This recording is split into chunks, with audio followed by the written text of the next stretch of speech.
Hello, everyone. Just thought I would do a live question time. First one I've done on here on my YouTube channel since the beginning of the year. Just recently, we picked up a heck of a lot of new members, which is good to see. We're now up to, I think I've got about 200 and nearly 260 subscribers. Just for all those new members, just in case you don't know who I am, I've written four on the buses books today. That was the very first one that I wrote, On the Buses, A Complete Story. That came out in 2009, October 2009. Then came An A to Z of On the Buses. That came out in 2012. A quiz book, I haven't got one to show you that. And On the Buses quiz book came out in 2000 and around about 2012, 2013. And then 2016, On the Buses, the filming locations contained over 200 filming locations in there. So if anybody's got any questions or watching and want to know about On the Buses, then post them up and I'll answer them on the screen as soon as I see them. Just post up any question you want about On the Buses, then I'll answer it. Also, aside from writing the books, I don't know any of the subscribers here. I run one of the biggest On the Buses groups on Facebook. It's called On the Buses Filming Locations Now and Then. If you want to, if you're a Facebooker and you'd like to join that group, as from next week, I'll be running through all the filming locations, which is about 350 filming locations in total. So anyone who wants to pop along, become a member, then start running through that. Should be Wednesday. There's about 350 filming locations to go through for that. Also, as well, that I've organised the On the Buses event down at Boreham Wood since 2008. So that's been running for like 12 years now. Obviously, last year we couldn't run such an event because of COVID. So looking doubtful at this year whether there'll be an event as such as well. So, but as soon as the situation improves, then obviously we'll look to organise one for next year. Hopefully, maybe this year, but it's not looking good at the moment. Also, as well, I organise walking tours of filming locations. So that's a little bit more hopeful that there'll be one of those because they're easier to organise walking tours of On the Buses. So basically, that's the background of myself with my knowledge and experience of On the Buses and events and such like. So if anybody's got any questions they want to ask about my books or On the Buses in general, then you can feel free to post them up and ask away. Just to say, I know as well, there's been rumours kicking around just lately on the internet and all that about this supposed Blu-ray release of On the Buses on DVD, on Blu-ray. I would take that with a, I would say more than a massive pinch of salt. I think it's a hoax. I wouldn't even bother getting involved in that such and sort of thing. Just too much things scream out hoax for that. So people that are banking on it happening and hoping that it's going to happen, I wouldn't hold your breath at all. Just hang on a tick.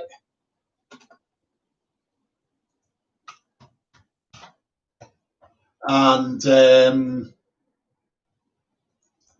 so I wouldn't hold out any hold my breath on that happening at all because it's there's too many things there that as soon as that person started going on about what there was going to be as extras and all of that, it was just a whole load of nonsense, basically. I don't know if anyone can hear me here or whether I'm rabbiting on or not, but if you want to post up a message, if there's any problem with the sound, you can let me know in there. But basically, the Blu-ray releases that were promised, that somebody posted up and said that we had secured a deal just before Christmas, I would say is a total load of baloney. I've questioned the person himself, asked them who was releasing the DVDs. Two of the other people on YouTube, I mean, on Twitter, I've asked him as well, and he's not bothered to reply to any of them. So I would say it's more likely to have been he's hoping to do pirate copy versions of them, and they're not bona fide, because the rights to the On the Buses is held by Studio Canal Plus, and they have no knowledge whatsoever of them coming out on DVD. So how this person is supposedly getting a hold of these the rights to release them is totally beyond me. Plus, as well, if you have a look at some of the things that he says, it's going to be extras on them. They're all suspiciously the type of stuff that is readily available on YouTube, for example. So I would certainly take that with a massive pinch of salt. I think it's a total scam until he comes back with concrete details of the company that's releasing it. Just bear with me. Then I would say it's nothing but a whole load of baloney. I wouldn't read too much into it at all, really. So that's that. If anybody does ask you elsewhere about this Blu-ray release or tells you about it, I would just knock it back straight away and say it's a lot of nonsense. I mean, he's saying that he's going to add the Wogan show as an extra in there. Well, where he's getting the money for that, because the BBC are going to be paying, asking for a massive amount of money to release their material onto a DVD release. And this person as well that says that he's secured rights with Studio Canal is total nonsense as well. It doesn't happen like that. Companies of the ilk of Studio Canal Plus are a multi-billion pound company. They don't have discussions about leasing rights to Joe Blogs, a nameless person off of Facebook who's just supposedly an On the Buses fan. I'm sorry, the industry doesn't work like that. Another thing that smacks of suspicion to me about the whole thing is that at no time whatsoever has the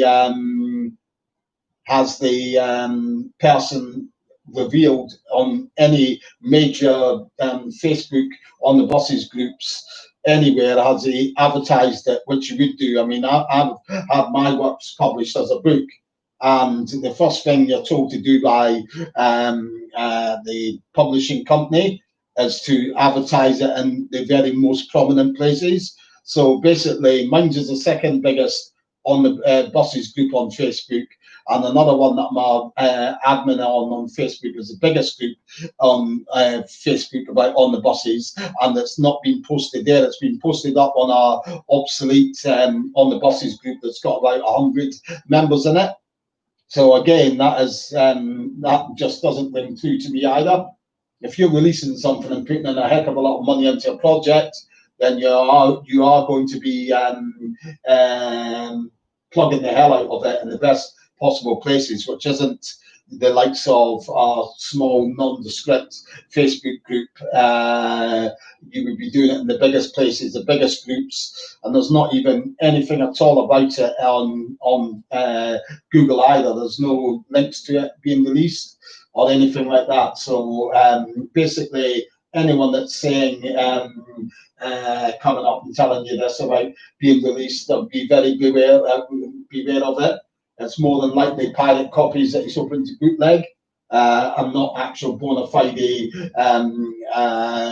with him having the rights to release them from Studio Canal Plus. So beware if anybody comes up and offers you these or tells you about these Blu-ray releases. That's all I can say about that. Okay, so we'll move on to some other subjects as well.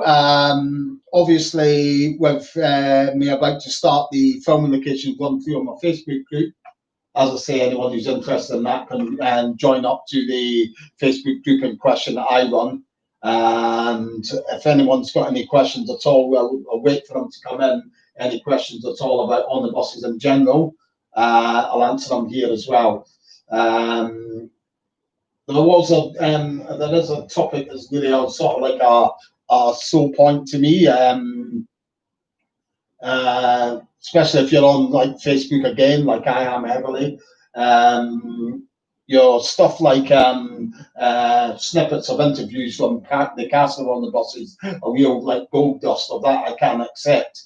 There is one that keeps getting posted up continuously, which is it's a very sad one to watch. Once you've seen it once, you won't want to watch it again. It's one where I think it's on YouTube somewhere for you to watch as well. It's the one with Bob's with Pamela Armstrong, and he breaks down in tears. It's the time when he's going through a really dark time. I think it was maybe sometime in 1987, just after he had returned from the first time he went missing, and he breaks down in tears on it.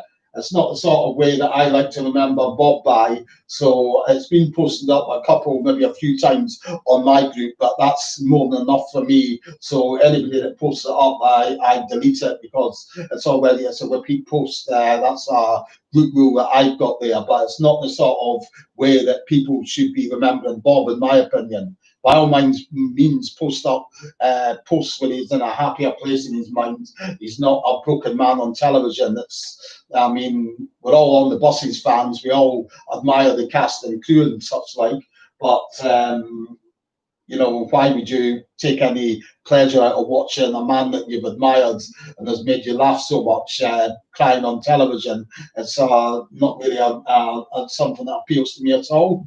I don't really see any reason, I don't see it as any form of entertainment. It doesn't tell me anything different about Bob than what we already know about his sad demise and all of that. So it's not something that I really like to see being touted around. It's better to watch and listen to the other interviews that he's done through the times. Ones on radio, or even the odd ones that he's done on TV, or even on the Wogan show, but he seems to be in a better place mentally on the Wogan show as well. So that's that side of things covered. So as I say, if anyone's got any questions as sitting here watching this, hopefully they'll post them up on the screen here, and I'll answer them as soon as I see them on the screen. And just do that anytime, anything to do with the cast, the crew, the production side of things, anything to do with filming locations or the films or the episodes and such like, then just post them up here and I'll answer them for you as soon as I see them on the screen.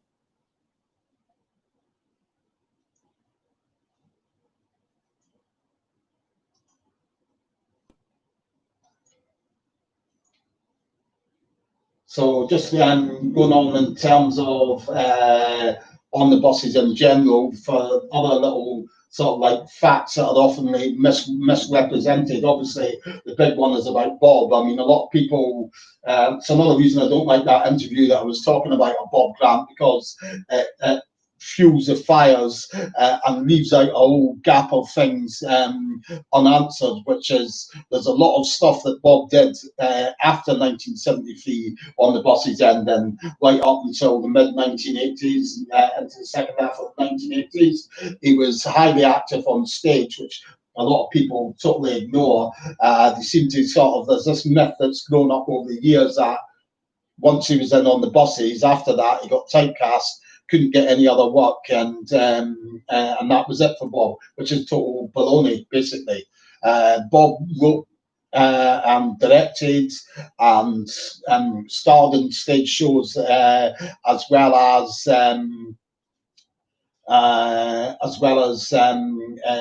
appearing on radio shows and such like. And that was right from maybe towards the end of 1973, obviously after On the Buses ended, right up until the 1986-87. A lot of people have got this mentality. They didn't see him on television, so he was doing nothing, which is a load of baloney, basically. With Bob, if you listen to the interview that I've got up on my Facebook here, Bob loved his stage work more than anything else. That was his big love in acting, was stage work. So, in fact, he wasn't on telly between after On the Buses in 73. Didn't matter really a jot to Bob. If you listen to the interview that I've got here, I've got another one somewhere that I can't track down at the moment. If I do, I'll hopefully post it up onto YouTube if I do manage to find it. But in both, it comes shining through his love for stage work above all else. He held very dear to his heart was Blitz, which he was in the early 1960s in the West End, was a hit stage show. Stuff like that. And he also speaks about how the biggest love that he had, apart from his third wife Kim, was the stage work. So basically, Bob's troubles began when his stage roles started drying up in the mid to second half of the 1980s. About 86, 87, around that time was when his stage work began to dry up, and that's when times got dark for Bob. Not like people try and portray, oh, he never done nothing after On the Buses, which is a total misrepresentation of Bob Grant as an actor, if you see what I mean. It's totally denigrating all the work that he done, which I think is a very sad and a very wrong thing to do. I mean, I'm sure there's plenty of stuff that Bob done from post On the Buses, Holiday on the Buses, right up until the mid 1980s, that he was very happy and proud about, which people are totally brushing under the carpet just because they think, oh, he didn't do anything after On the Buses, which is totally wrong. So that's one myth to dispel anyway. Another myth that came up across my Facebook group a little about maybe just before Christmas time, a poster was very vehement that goes against the grain of stuff that I've often related on my Facebook group, and I don't know, I might mention it one or two in my books, that the bus used in Holiday on the Buses was actually bought by, this person was saying that the bus was actually bought by Hammer for the use in the film, which is totally goes against Hammer, because they weren't going to be buying a bus for £1,000, £2,000. This person was insistent that Crossville Motor Services, where the bus came from, they saw the script, and for the part where the bus was to be seemed to be underwater and all of that, they weren't going to let that happen to their bus. It was their property, so they, according to them, said they would need to buy it if they wanted to do that to the bus. Hammer would need to buy it, but obviously Hammer weren't a buying company. Hammer done everything to a shoestring budget, so they weren't going to be spending upwards of £1,000 on a bus that they were going to only use for in a dangerous scene for over £1,000. It wasn't going to happen. Anyway, they didn't drive it into the sea anyway, which is another reason why they wouldn't have bought the bus. It was very neat camera photography that they used on Holiday on the Buses for that scene. If you watch that scene again, you see the bus in about 3 different stages on the beach.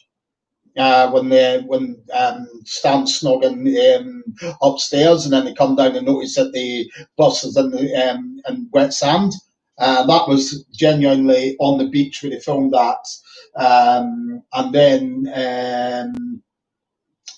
they would have driven the bus off, put boards down to drive the bus off and up a ramp back onto the street away from the beach.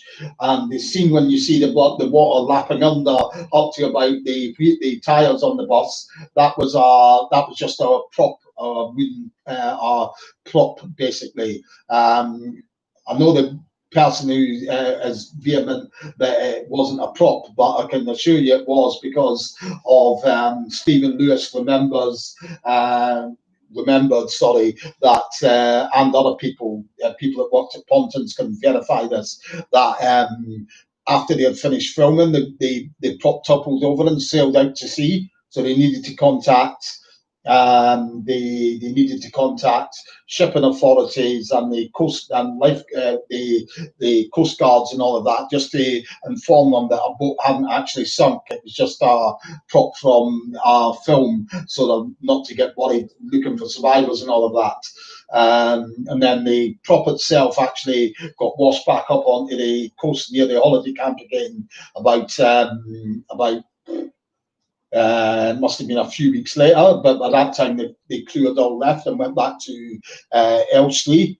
They kept the prop in the holiday camp for a few weeks. They asked they asked Hammer if they wanted to come back up, collect it. They didn't, so it ended up getting destroyed, basically.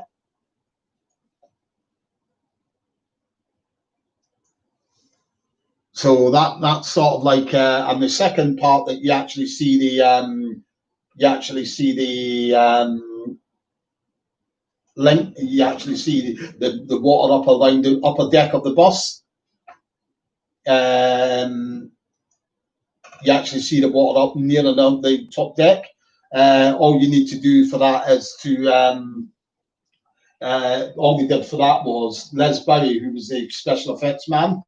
He went on to work on the Superman film, and the special effects team won an Oscar for that. Basically, all they used then was Les Barry has a system. He used matte paintings, so obviously he painted the upper deck of the bus onto a sheet of glass, and then that was placed in front of the camera, which was looking out to the sea, so it looked like the bus was popping up over the just out over the top of the to the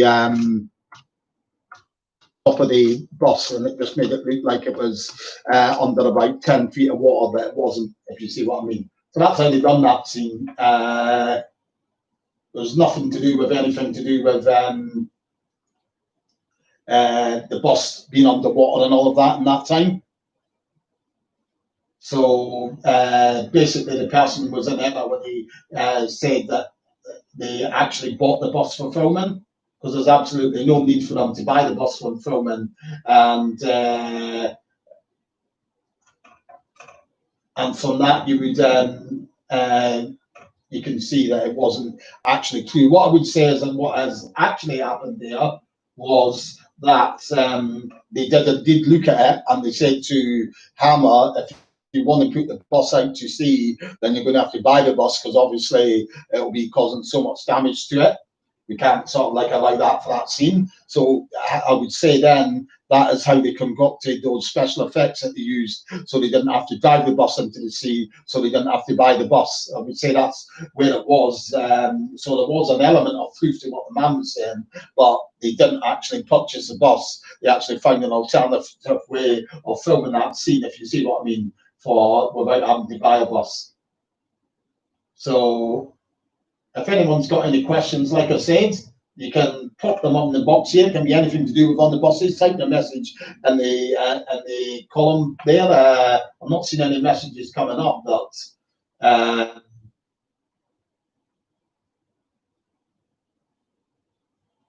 yeah, diecast. Yeah, thanks for your message.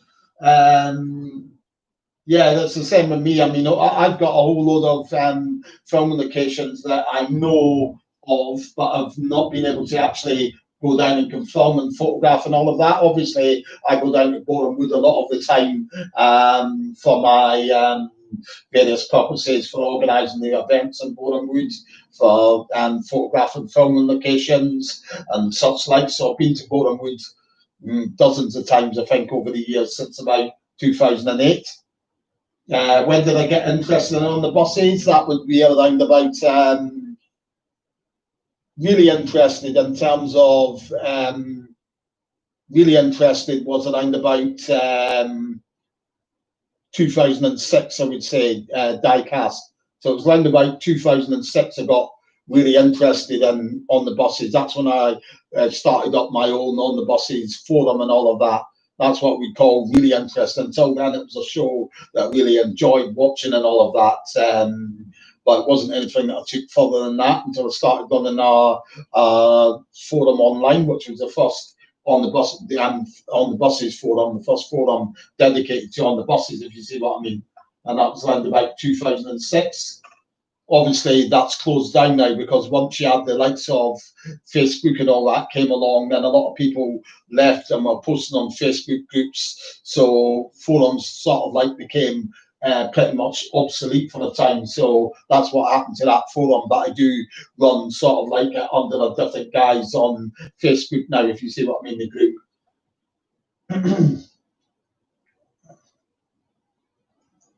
So questions like that, just post them up. Anyone that's watching, if you've got a question about on the buses that you often wondered about and all of that, obviously your more famous type questions that people ask are ones like, why was Doris Hare not in the first series of On the Buses? I've answered them before on various videos on my Facebook channel, but on places like your likes of here, I've probably done it once or twice, but just for questions like that, basically, Doris Hare was always intended to be the mum from the start, but she wasn't available for filming. She was married to a phrenologist who was around the time that they were about to start filming the first series of On the Buses. She was already booked to be out of the country with her husband at a seminar in South America, Central America, somewhere. I think it might be Mexico or something like that. So she was unavailable for the start of filming. LWT couldn't change their filming dates, so they had to get in a replacement, which was Sousley Courtnidge. But of course, once On the Buses, once the first series was successful, and then the second series got commissioned, then Doris was available. She came in and took over the role from there onwards. So it wasn't a case of Sousley being sacked or anything. The role was always Doris's in the first place. Sousley was just standing in for the first series, and then once the rest got commissioned, they brought Doris right in for the part. Obviously, Doris had more experience than Sousley in terms of TV work. Sousley was more renowned for stage and film rather than television, so she would have struggled a bit with the setup of TV. Filming a TV series, she needed to learn a new script every week. So obviously that would have been pretty new to Sousley. Would have been one that she probably would have struggled with more than what Doris would have as well. So there are sort of like reasons why a lot of people as well say that Doris was better for the role. It was the Reg Varney wanted Doris in the role from the start as well, as did the two writers, Ronnie Wolf and Ronnie Chesney. The other myth as well that goes around is a lot of people obviously mistakenly believe that Reg had a PSV, which he did. He had the PSV license to drive the bus, but it wasn't a case of where he was driving the bus here, there, and everywhere. We know that because if you look at a lot of the scenes, especially in the films, you can see that they're using a system called back projection, which is basically where the actor is just sitting in the cab of the bus inside our studio, and then they put in a moving back screen to make it look like the bus is moving along a road, which isn't the case, obviously. It's just filmed in our studio. Also, there's a lot of times when you notice where, especially in the first film, I think it is, it's just when the bus is standing outside Turnaround Betty's, and then Blakey catches them, and then he Stan and Jack are around the back of the bus, and then Blakey tells them to get the bus out. Stan disappears from shot, and then about a second later, the bus takes off, which is obviously, that's not Reg in the cab by that time, because it's about 5 to 10 seconds for him to run round the side of the bus and jump in the cab and start off the bus. So that's another reason how you know that they definitely use professional drivers. There's one or two shots as well when you see when the bus is pulling along and it's about to stop. Somebody is driving the bus. You can't really see the face all that much, but they're certainly a lot taller than what Reg Varney was, if you see what I mean. So a lot of the times it would have been professional drivers. I'm not saying that Reg didn't drive the bus now and again, but he was uninsured, you see. If Reg had had an accident on the bus and crashed it and caused any damage anywhere, then LWT would have been liable for thousands and thousands of pounds worth of damage for allowing an uninsured driver to drive a bus and have an accident, which they wouldn't have wanted happening. So that's why they have to be very careful with the amount of driving they let Reg do. The same went for the films as well. Hammer would have been in the same situation, if you see what I mean. He was handy for, in terms of the shots when you see the bus pulling out of the depot and all of that, because obviously they could have that and it looked legitimate. You get in the bus, and then the bus would start moving forward a few feet. That looked legitimate. The people that are watching then think, oh yeah, that's Reg driving. But then when it cuts to the shot of the bus out on the street more than likely that was a professional bus driver then driving it, but your mind has processed the bus leaving the depot and you think, oh, that's reg. You see, so that's the way that TV often worked. I'm not saying it didn't do any driving at all, but he certainly drove the bus a lot less than what people watching actually would have thought that he did, if you see what I mean. Another thing as well, like when you see Michael Robbins on the motorbike and sidecar,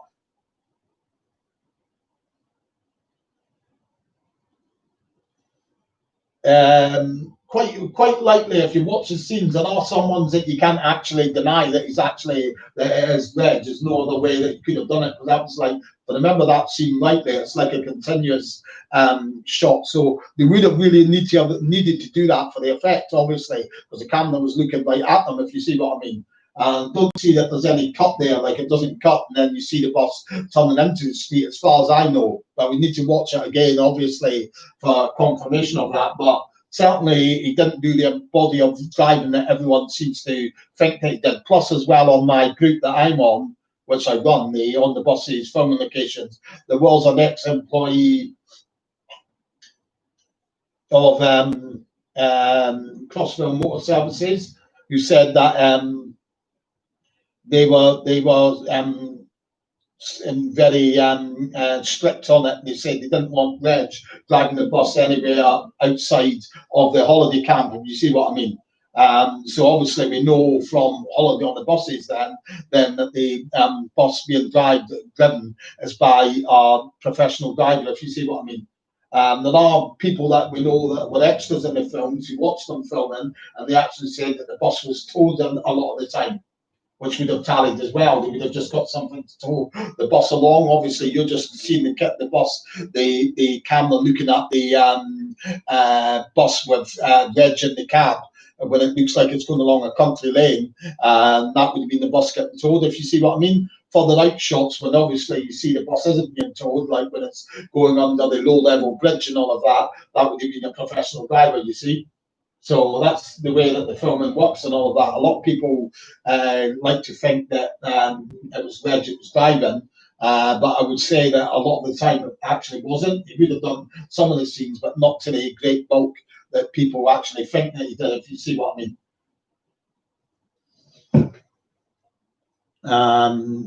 And the same, as I say, goes with Michael Robbins. As I say, Michael Robbins with a motorbike.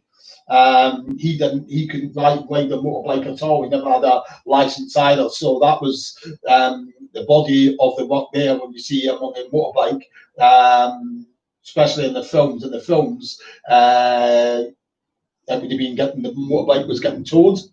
And there are one or two scenes when you watch the film when you see the height of actually changing because the motorbike stunt rider was an actor called Tex Fuller, who was actually in the films as well. He was also a stuntman. So he would be on the riding on the motorbike in dangerous scenes when obviously they couldn't. The motorbike had to be seen to be doing things like going over traffic islands and all of that. And that would have been Tex Fuller riding the motorbike then.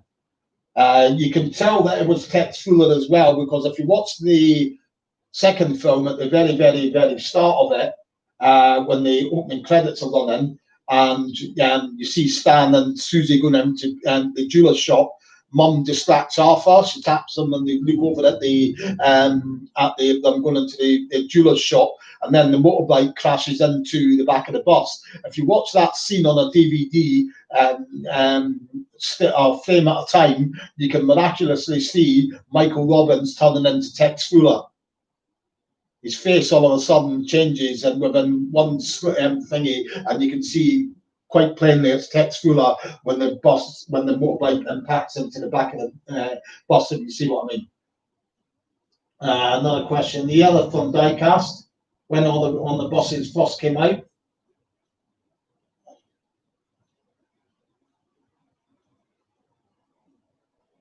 Yeah, I work on the railways as well, Diecast. So you're like me, I work on the railways.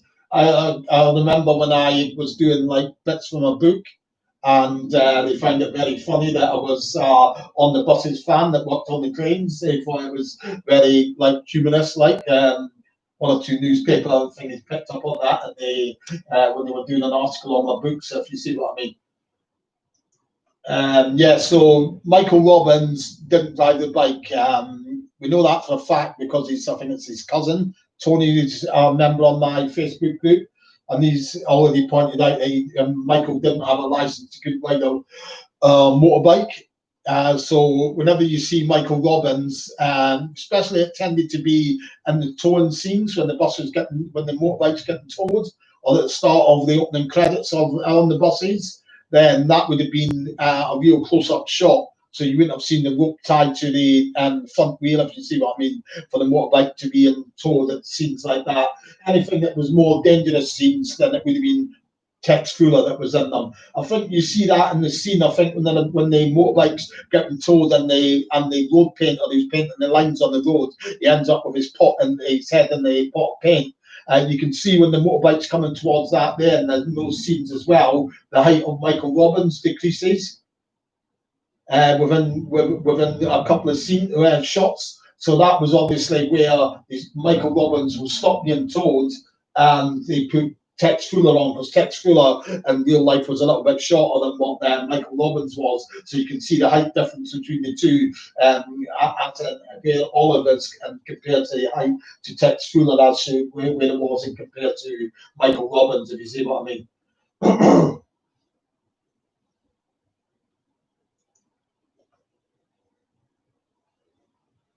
So anybody's got any questions, just keep posting them up and I'll answer them. Any question to do on the buses, anything you've often wondered about and all of that, just post them up and then I answer them here. I've got there's about 259 subscribers now, which is a good number. But anybody got any questions about filming locations or anything like that as well, just post them up. I do own the biggest database of on the buses filming locations in the world. That's not really up for debate because obviously in production notes and all of that, LWT will probably have all that there is from the TV series somewhere there'll be somewhere in a vault somewhere because it's now all under the umbrella of ITV, obviously. But obviously from the TV series, it was maybe 150 to 200 film locations, but obviously they would have no interest in the film locations from the films. Likewise, for these that in the production notes and all of that, in the vault somewhere of Hammer, the film locations for the films would probably tally around about maybe 200, 250, something like that. Archibald, yeah, thanks for your question. The answer to that is because Michael Robbins, he loved his stage. He was like Bob Grant in a way that I was talking about earlier. Michael Robbins loved stage work more than anything else. That was neither here nor there. Michael Robbins was offered a role in Alan Ayckbourn. Alan Ayckbourn was a great playwright of his time in the early 1970s. It was called Time and Time Again, and it was going to be airing in London's West End. I think in it as well was going to be Tom Courtenay, who was a really noted actor of his time, and Michael Robbins was going to be given a lead role in that. It was too good an opportunity for Michael to turn down. Plus, as well, Michael probably seen the writing on the wall. If you think to 1972 was Sirius 6. By that time, the writers had already left. They had went to America to work on the American spin-off, Lots of Luck. So Michael, you could see the quality of Ronnie Wolf, Ronnie Chesney's scripts because they weren't the best scripts for on the buses, obviously. They had been lost by the end of Sirius 5. Sirius 6, that was onto a whole team of new writers writing it then. And then they got offered this role in the West End. Which is obviously a bit too good a chance for him to turn down. And he always said, according to his wife, who I spoke to at length at one of my book launch events, I had a lovely chat with her. She said he always wanted to leave all the buses while it was still at the top. So by the end of Sirius 6, it was still at the top of the ratings, if you see what I mean.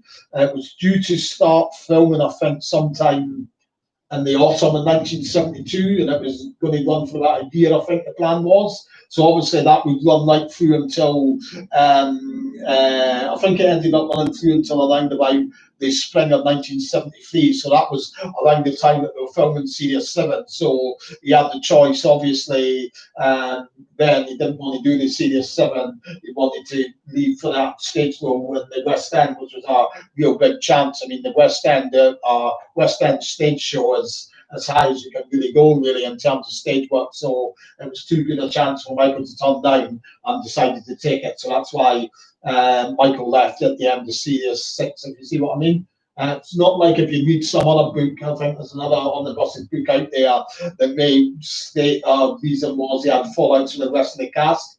That's just not true at all. For the simple reason, as we know that anyway, because he came back to do Holiday on the Buses. He was up for doing Back on the Buses in the early 1990s, which never came about. He also done a stage show in the early 1980s with Doris and Anna Karen that was On the Buses, A Fresh Start. It was a Canadian stage show, all based around On the Buses. So that is nonsense that he never got on with the rest of the cast. He had fallouts. The simple reason is he was offered a prime role in our West End stage show. He loved his stage work, and it was too good a chance for him to turn down. I diecast. Why did Reg only leave halfway through Series 7? Simple reason, basically, is health. Reg had already had a heart attack in 1965, I think it was. Pretty serious heart attack in 1965. He had a heart attack. Now, he worked on Beggar My Neighbor from like early 1966 up until early 1968, I think it was, or sometime in 1968. And then after that, On the Buses in 1969. So he basically, from about 1966 right up until 1973, early 1973, he had worked on 2 series of Beggar My Neighbor, 6 series of On the Buses, 2 On the Buses spin-off films, Go for a Take. I'm not sure if you'd already done The Best Pair of Legs in the Business. You've definitely done that as the TV version of that. I'm not sure if you had actually done the film as well of that. And he had also done his own review, Reg Varney show on TV. So basically, Reg was told by his doctors he had to rest or risk a heart attack. A fatal heart attack. That's what he was told by the early 73, sorry. So basically, he had the option of either doing all of Series 7 or skipping Series 7, skipping half of Series 7, which he done, and he had, let's say that, reset.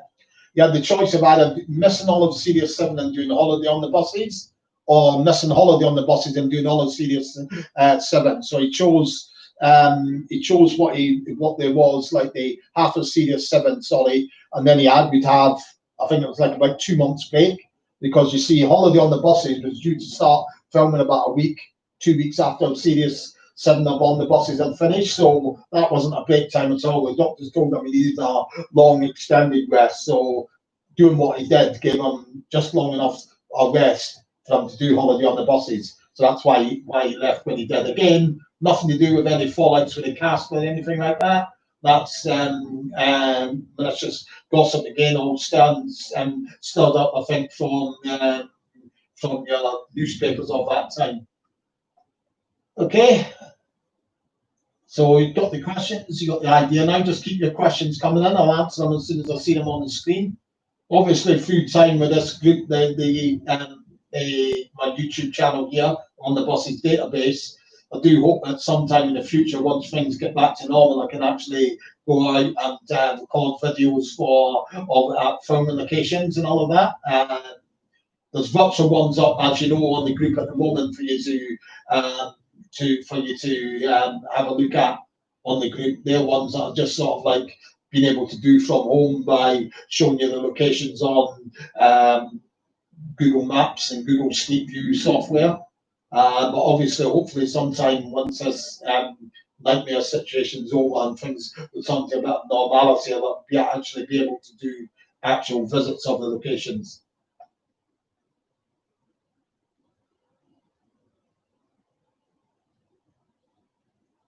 Yeah, actually, well, but what you've got to remember is he was on the script. He would only ever really be down as Arthur.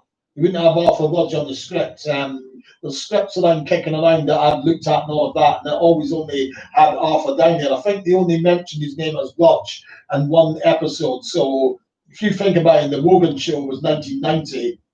The episode I think where he actually mentioned his surname was like 19 years earlier in 1971, which I think was the episode where his mum and sister come to stay, which was it Busman Social? And not Busman Social, it was Boxing Day Social. That's what it was. So it's not sort of like it wasn't the sort of thing that like his name was mentioned at the second episode. They only ever mentioned it in one episode of On the Buses. So it's 19-year gap as well between them doing the episode that they actually mentioned it in. Plus, as well, Michael was much used in lots and lots of TV work that he done. So it would cloud your mind about what he actually appeared in 20 years earlier, if you see what I mean.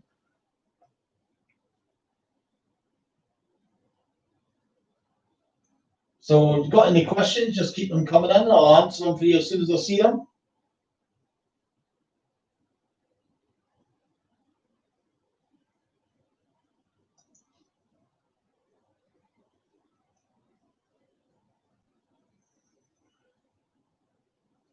So it can be anything to do with the cast or crew or the production side of things. Another really sad little note as well, I don't know if I mentioned it here before, which I think, in my opinion, the best producer of On the Buses was Stuart Allen, who produced the first 4 series of On the Buses. And it was really sad about what happened with Stuart.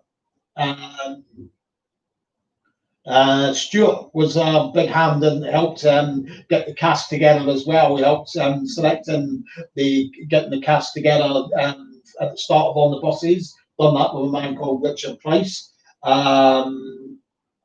But Stuart, by the time Series 4 was coming to an end, he got called in for a meeting with Rupert Murdoch, of all people, who was one of the execs at the Buses at London Weekend at that time. Because On the Buses was a massive success, as it was at that time, this would have been obviously coming towards the end of Series 4 when it was top in the ratings. Rupert Murdoch wanted them to churn out 2 episodes a week.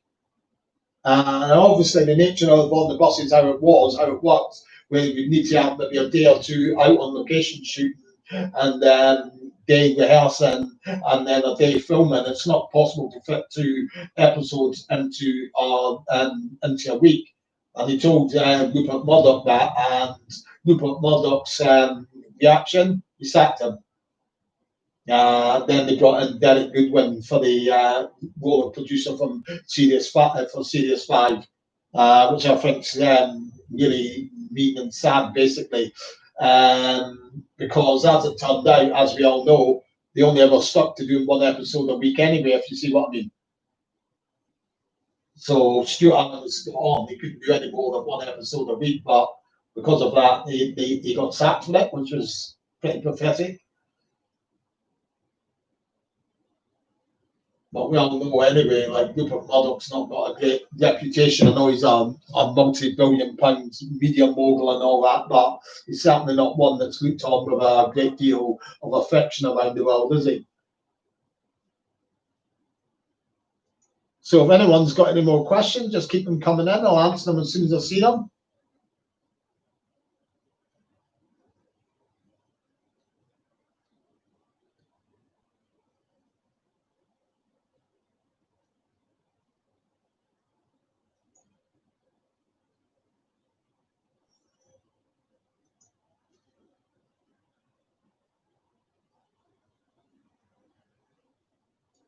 Anything to do with the cast or crew or the buses, anything to do with the filming locations, anything to do with the events organised, just pop up a question, anything to do with the walking tours as well, organise, or I do run a gift shop as well with on the buses articles and all that, and it, just sort of like some sort of stuff that I make, which is stuff like that, like a head mount. That's a Red Valley head mount and 3D. Other ones I've got like a Michael Robbins one. There you go, Michael Robbins head mount. Wall mount, sorry, so you just sort of like put that on the wall. Other ones I've got, let's see. Well, there's another one there that's like a little like a bookmark. That's Michael Robbins again there. Stuff like that, and other stuff like badges that I make and t-shirts. T-shirts, I've got like lots of t-shirts as well that I make as well, and mugs and such like.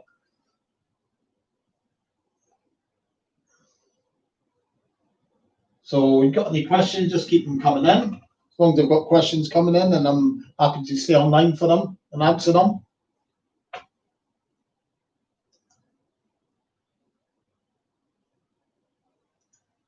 I know as well that people have actually, like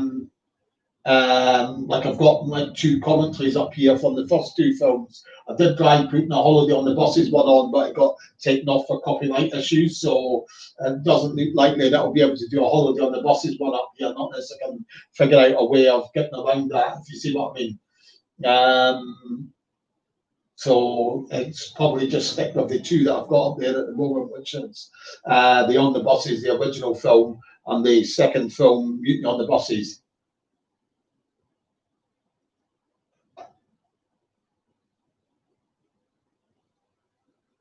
Nah, Archibald, I didn't. I mean, more of the cast that I've been able to talk to, Archibald, are ones from a later the later era, the ones that I've met through organising my events and my book launch things and all of that, which are sort of like around about 40 to 50 people now. People like John Lyons, Anna Cannon, obviously, the 2 writers, Ronnie Wolf, Ronnie Chesney, Stuart Allen, Damaris Heyman, Deirdre Costello, Patricia Clapton, Olivia Blees, Sandra Bryant, Kate Williams, Pamela Condell, Andrea Lawrence, a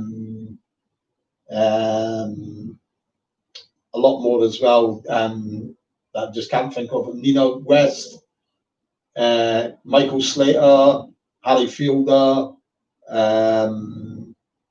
Cheryl Hall, Avril Gaynor, Helen Fraser, Gay Brown. So there's a lot there, and a lot more as well that I probably haven't tapped into yet.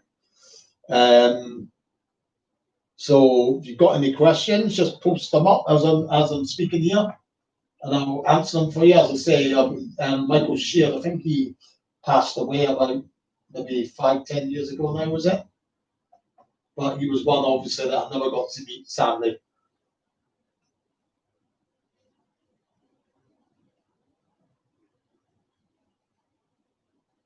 So you know what to do. If you've got any questions, just post them up here, and I'll answer them for you as soon as I get them on the screen here. Like Archibald has and diecast. And fitness is good for you.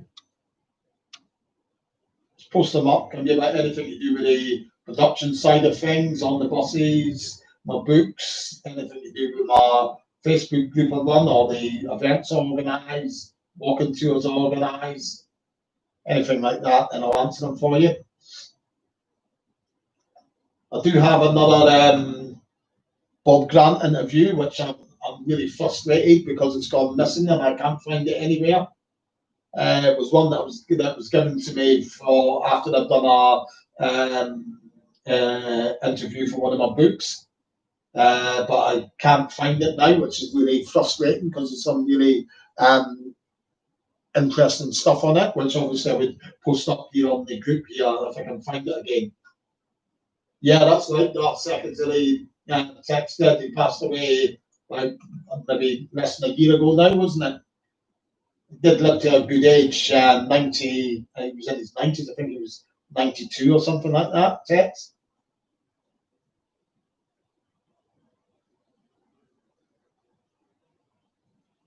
I think all your premiere episodes came in series 3.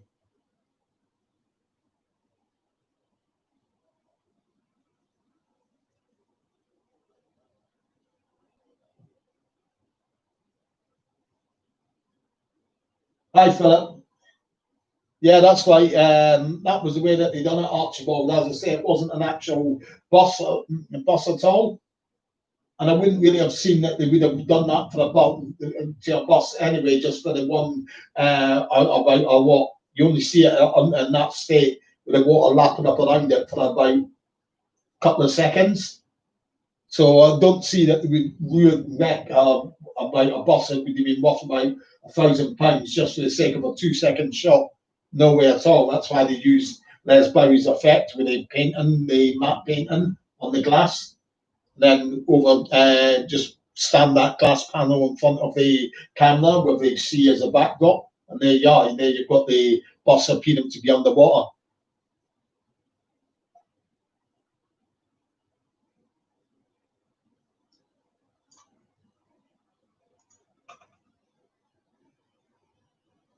Yeah, I know we did invite Tex to one of our events. Maybe it was like about 2 years ago, but I don't think he was in the best of health and couldn't make it, which was a shame, really, because obviously of what's happened now. And Tex would have a lot of stories to tell because obviously he worked on the first 2 films of On the Buses as a stuntman, obviously, and as an actor, obviously, because he played the busman Harry. So Tex, if you remember Harry from the first film, as a man who's drinking the tea on the back of the bus, and the Stan takes off in a hurry and he falls off the back of the bus. That was actually Tex Fuller playing Harry there, if you see what I mean.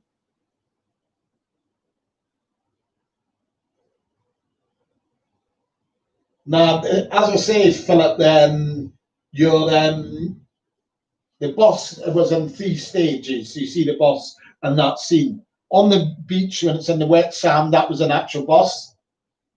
So that would have been sitting there as an actual boss. And then the second scene where the water's lapping up around the wheels, that was our mock, that was just our mock boss. It was our prop, basically, a wooden prop. They would have used real boss tires on it, but around that, it would have all been just made of wood.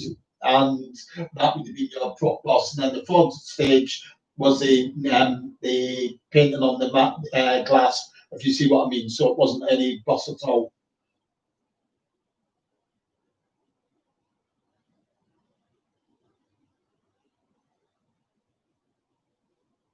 Yeah, well, then again, Stephen was. I mean, obviously, it's ironic, I know, but Stephen was actually younger than Reg anyway, although that's not the way that it was meant to be portrayed in the and on the buses.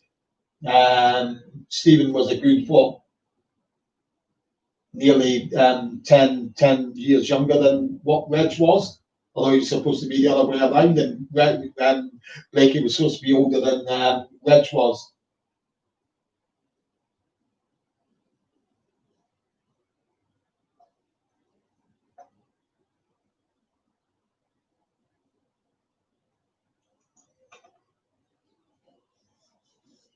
So just keep your questions coming in if you've got any questions about On the Buses.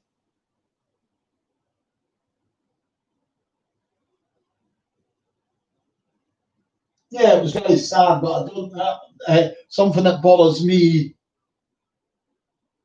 something that really bothers me about it all is how on places like Facebook, people just cannot help but refer to his death and not celebrate his life, which is, I think, it's a sad thing. It's an overpowering thing. We know what happened to Bob and the sad demise and everything like that, but more often than not, on places like your social media, if a picture goes up of Bob Grant, you can guarantee it'll automatically be forget about his work. It's about what happened to his about his demise and his death, which shouldn't really be the way. I don't think Bob would want that way either. I mean, we know what happened with Sad and all the suicide attempts, but I don't think it's really how you'd want to be remembered, if you see what I mean. It's just the way that things panned out for him, which are unfortunate. So it's really frustrating when you see a picture go up the Bob Grant that people can't relate to his work. They'd rather discuss his death, which I think is kind of sad.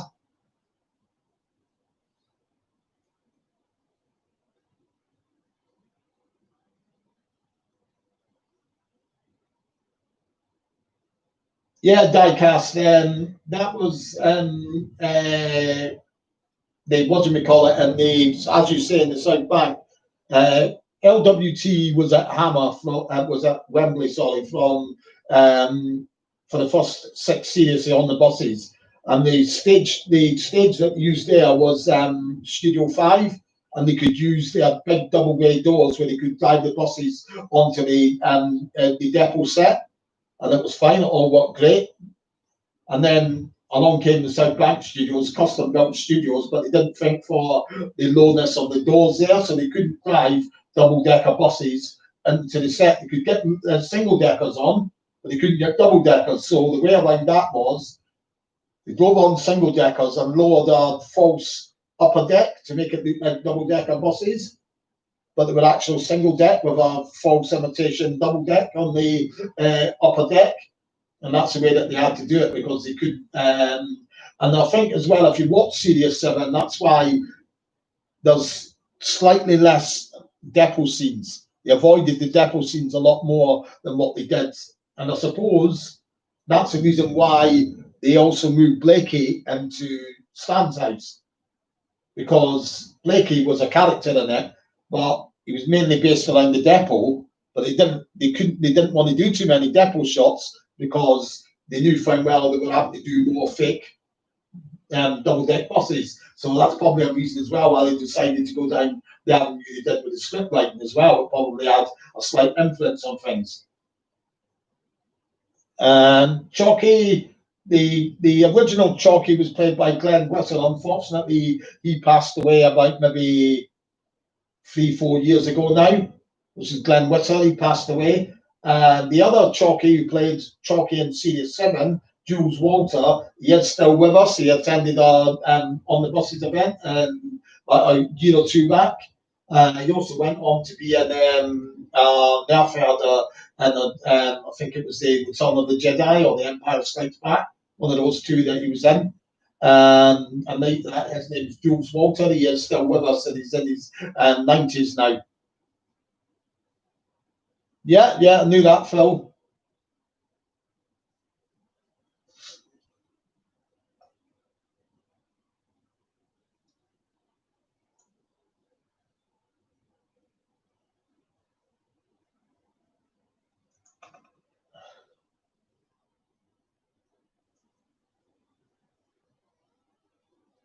So if you've got any more questions, just keep them coming in, and I'll answer them for you.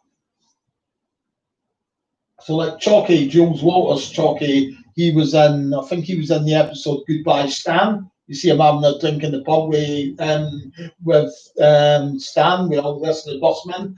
And he was also in the episode,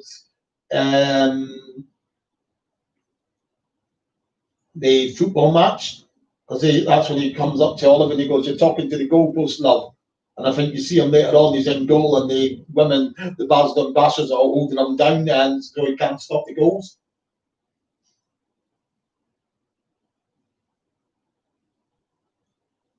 Yeah, Stuart Allen passed away not long ago, very sadly.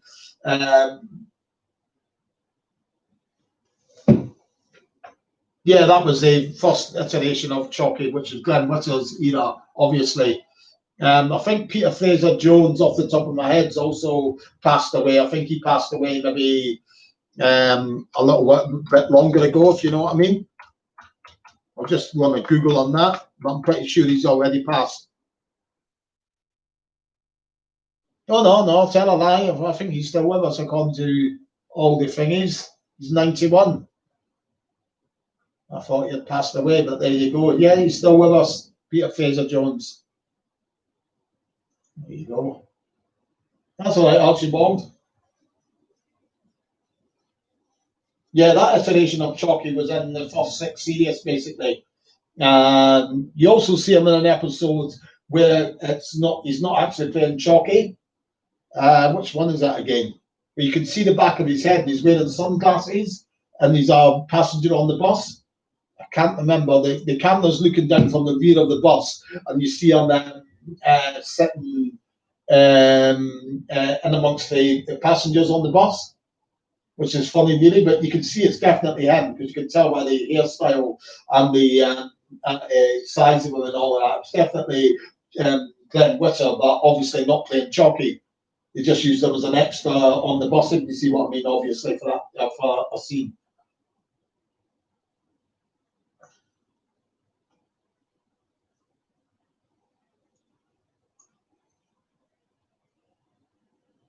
So if you've got any questions, you know what you can do, just post them up and I'll answer them for you.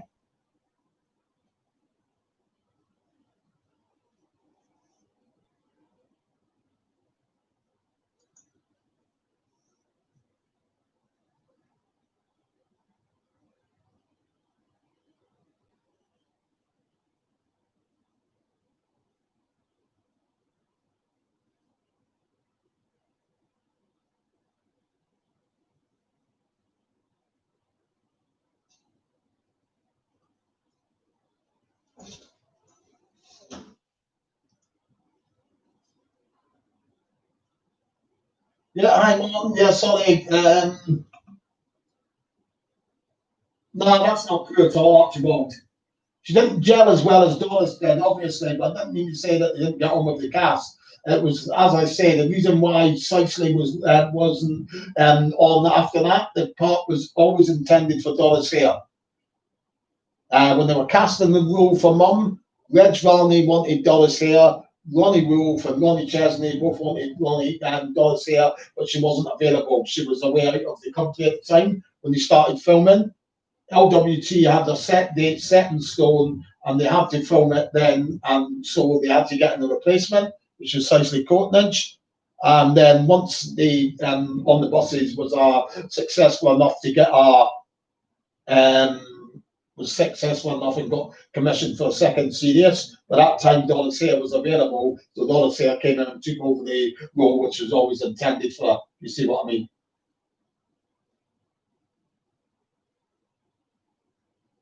No, not as intensely, Philip. Obviously, it's one that I picked up all of this information over through various sort of like channels, like speaking to cast members and crew members through the events and through organising, through writing my books, just through researching my books and all of that. So it's all various ways like that, and the locations are all from searching around on Google Maps and things. So it's all where that's come from. I've got obviously other comedy programs that I really love are ones like Porridge, Steptoe and Son, Still Game, but not to the extent of obviously I've written any books on them. You couldn't really do a books on Porridge anyway. There's no real point. If you look at Porridge, Porridge has been done to death in terms of books.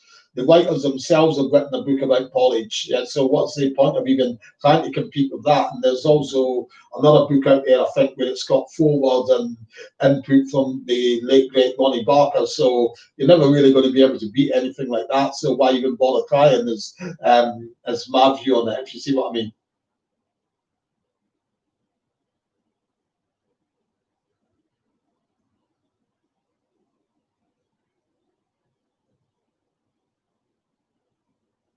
Yeah, that episode was Friends in High Places. That was the one with Bob Todd in it. I think you're thinking of there, White Hammer.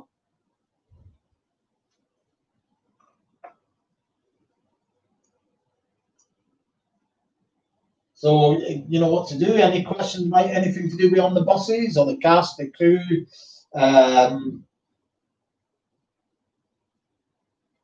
Yeah, Tommy Godfrey was in lots. Obviously, he was only in the one episode of On the Buses. There was a lot of prolific actors that were on the buses. Obviously, we'd go on to be even more prolific. Your likes of Kate Williams, Rudolph Walker,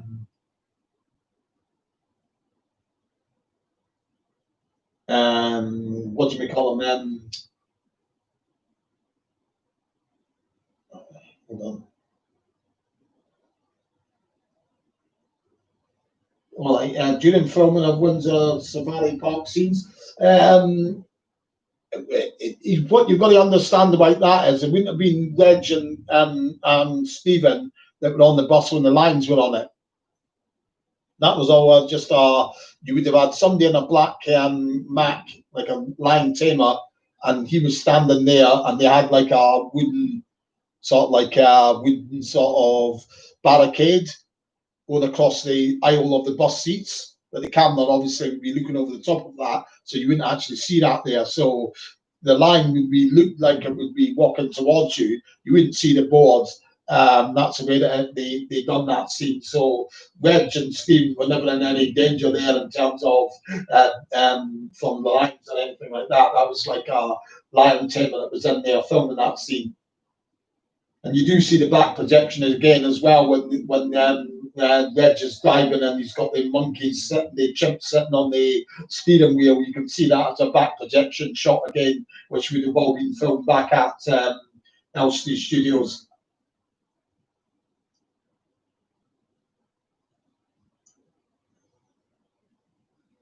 Because it is there, if you watch that scene, the whole scene of the animals and all of that, not all of the animal scenes were actually what do we call it? None of the actual, not all of the actual animal scenes were actually filmed at Windsor Safari Park. If you remember the scene when you see the chimps first running along to jump onto the back of the bus, I am 100% certain that was not filmed at Windsor Safari Park. Your mind will lead you to believe it's Windsor Safari Park, but there's a few little things that can tell you it wasn't Windsor Safari Park. I do believe now that that was definitely filmed in Boreham Wood, just at over the back of the Elstree Studios, but I've got to get down there to have a look at the area and photograph it for confirmation of that. So the bit with the chimps when they're about to jump on the back of the bus wasn't actually filmed at Safari Park, it was actually filmed in Boreham Wood.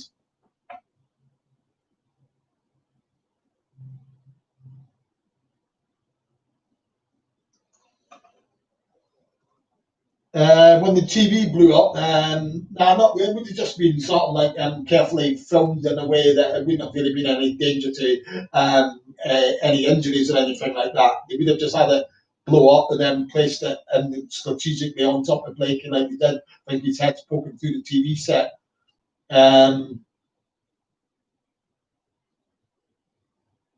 Did they do their own stunts? Stephen certainly done a lot of his own stunts. Stephen Lewis, definitely. Reg Varney didn't. As for the drive, as I was saying about Reg Varney earlier on about driving the actual buses, he would drive them in certain places, but don't think that he was driving it all over the place. It's very clear he had a PSV license, so that enabled him to drive the bus. But in terms of thinking that he was the one that was knocking down bus shelters and all of that, you can forget that straight away because Reg was an uninsured bus driver. So if Reg had any sort of accident filming, then that would have been basically Hammer and LWT would have had to pay thousands of pounds worth of damage for allowing uninsured driver driving one of the buses. So basically, any of the really precarious scenes would have been a professional bus driver that had any danger or anything to it, would have been professional bus drivers. Reg would have been more used for starting up the bus in the depot shots and starting it, moving it out of the depot. Definitely would have been Reg because there wasn't any risk there.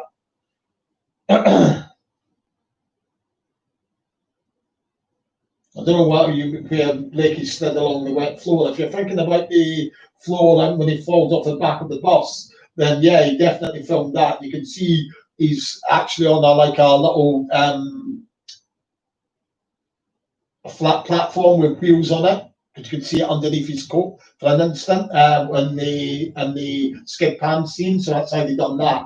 It's not actually his back in contact with the ground. There's a little platform with where he's lying on and with wheels on it, and it's moving along, making it look like he's actually it's actually his back when it wasn't.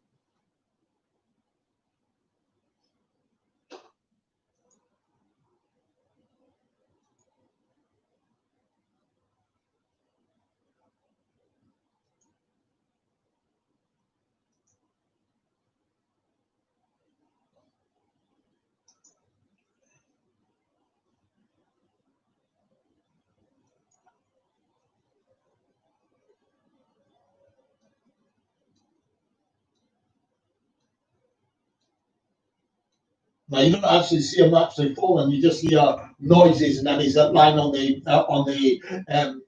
bus. If you see what I mean. So you don't actually see him actually falling. You just hear like a bumping noise, and then you presume that he's fallen. If you see what I mean. So you don't actually see him having that fall. If you see what I mean. You're thinking of the episode First Aid, if that's what you're talking about.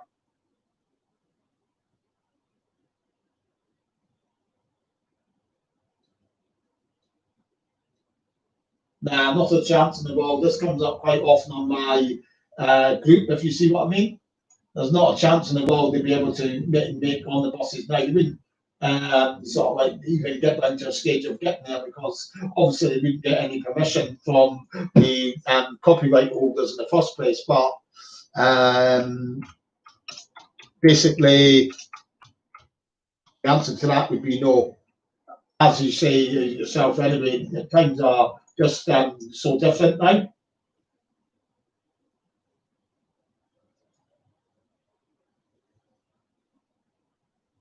So many things that you can get away with that were back then, but you couldn't get away with now, if you see what I mean. Yeah, exactly that way. The even if you could get away with a lot of the stuff like sexism, as White's saying there, it wouldn't work for the simple reason is the buses are totally like tracked by GPS and all of that, so you wouldn't be able to pull any skives like say, oh, this or that happened because they know exactly on their computer screens where the buses are and where they've stopped. So, and you don't get conductors anymore on buses, so that rules out your Jack character. You don't really get inspectors on buses anymore, so that rules out your Blakey character. It's just a totally different age that we actually live in now. So the only way that they would be able to do it, and it would be really tough to do it, is to do what do we call it? It would be to do like they done with Life on Mars, set back in the 1970s. That's the only way that would really work, but you couldn't really do that. It'd be far too expensive to do because you would need to like Photoshop out all of your modern features and all of that. So it's just not really doable.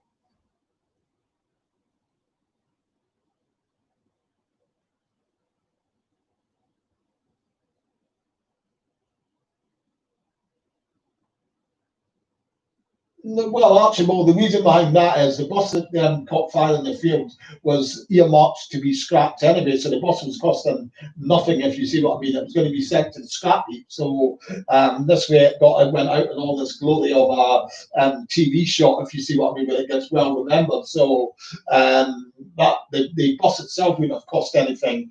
I think the LWT had a helicopter anyway for outside broadcast purposes, and it would have just been like one like that that was used. So it would have been very, what do we call it? Very, not very expensive to do all of that. Although you would think it might have been, but not really.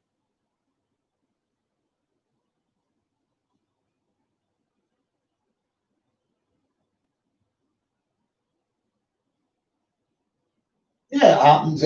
Obviously, Philip, because they like the actresses that played them. Obviously, played the parts really well. So it would happen from time to time. It happens in everything really. I've seen in shows like Casualty, people turn up and do different roles, maybe a few years apart, obviously. not as close together as they were on the buses, but it happens in Only Fools and Horses as well, where they've had the same actor but played two different characters.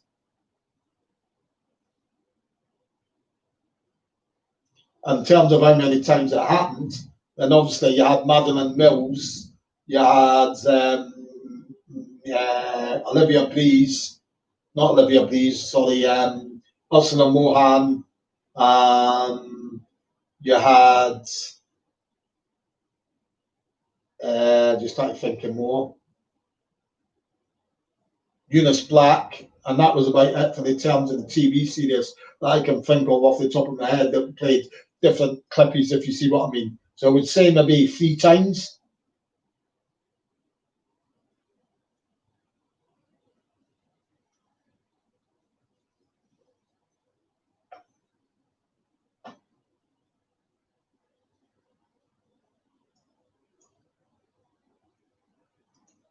Yeah, they tried to relaunch it, and it was going to be coming back in the early 1990s. It was back on the buses, but the funding fell through for it. So basically, it was going to be STV. STV at that time, there was an executive producer at STV at the time who was called Brian Izzard, and the name you might remember. He actually directed, directed the Series 7 of On the Buses, and he also was producer director for Holiday on the Buses. So obviously he had an affinity with the show. By that time he had moved on and he was an executive producer at STV. So it was going to be produced by STV, but the funding fell through for it. So that's the reason why it didn't go ahead. The project fell through. That comes from Anna Karen.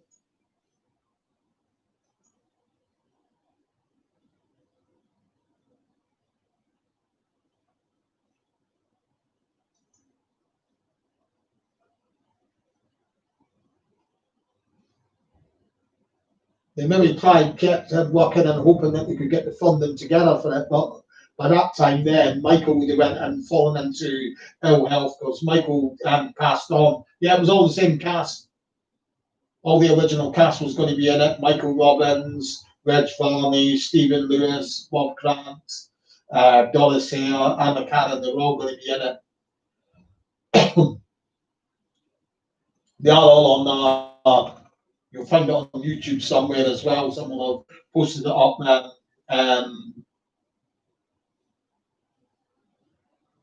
Posted it up on YouTube. A few people have the Morgan Show interview. Love Thy Neighbour's not for me, White Hammer, I'm afraid. I remember watching it as a kid, and then I haven't watched it for a very long time. One of my relatives gave me his DVDs box set to watch it. I managed about 10 minutes of it, and it just wasn't for me. Nothing to do with the element of the humour that's used in it, because obviously there's a lot of stuff that I watch that's very non-PC, which obviously Love Thy Neighbour is, but to me it's just not funny. That's just my opinion.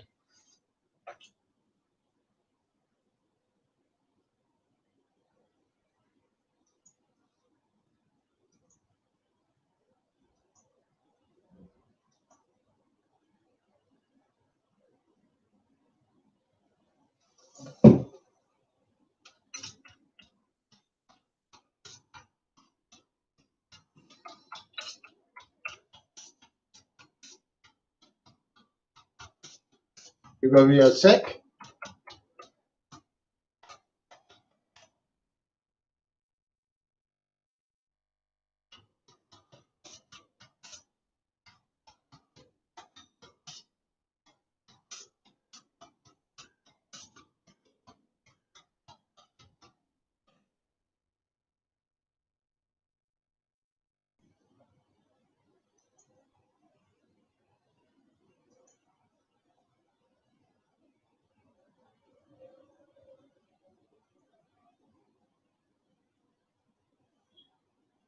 Well, quite simply, the reason why you never had the likes of Bob Grant and Reg Varney and the Carry-Ons, they all moved in totally different circles.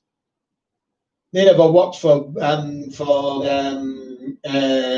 Peter Rogers and Gerald Thomas, who were the men behind the Carry On film. So basically, it was a totally different circle that they actually worked in. It's just like it's akin to saying somebody like a motorbike racer, why didn't they drive for Ferrari? Because they're in totally different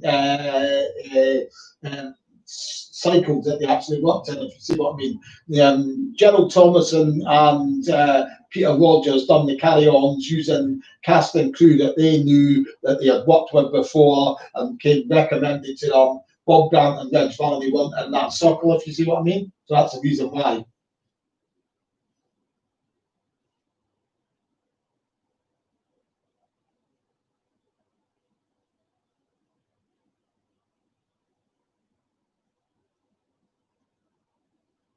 No, I don't think I asked back about it, but the simple reason is you're now onto a whole new cycle of ones anyway. They've been repeated on the loop for about 5-6 years on the buses, so I don't see that there's any cause for complaining about it. They've got very good run of the kicking the ball, if you see what I mean. So it ran for about 5, maybe 6 years on continuous repeats.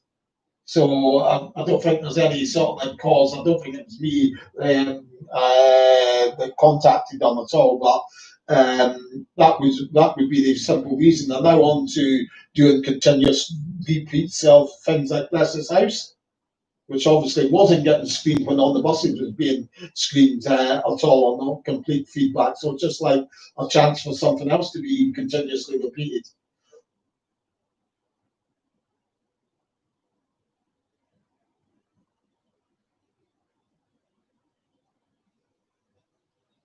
So I don't think there's anything nefarious or anything like that, not at all. It's just a case of where something else is being given up and cracking the whip now. Whereas back in a few, like about up until about a year ago, it was continuous playbacks of all the buses. It's now continuous playbacks of stuff like Bless His House and George and Mildred.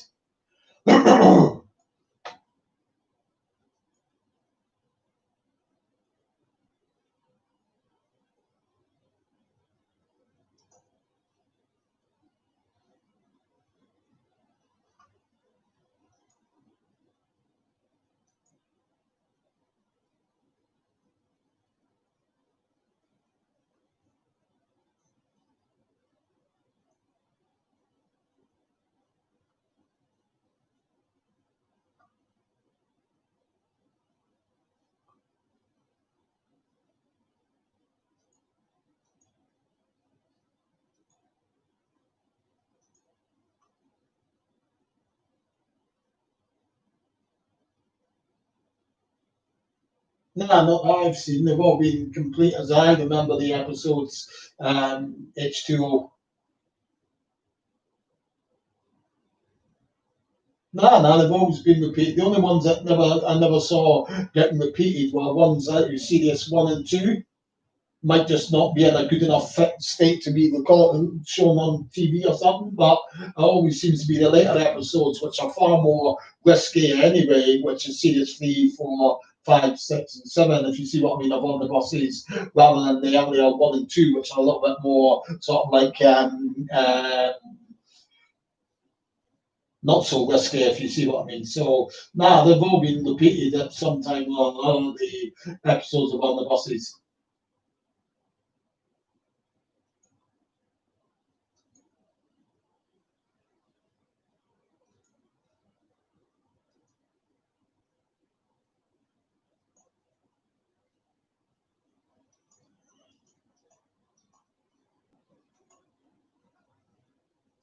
So, if you've got any questions, just keep them coming in. I'll answer them for you. As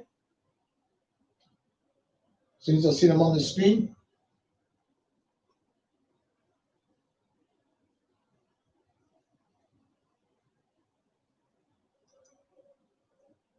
So that'll be the films you're talking about, the White Hammer.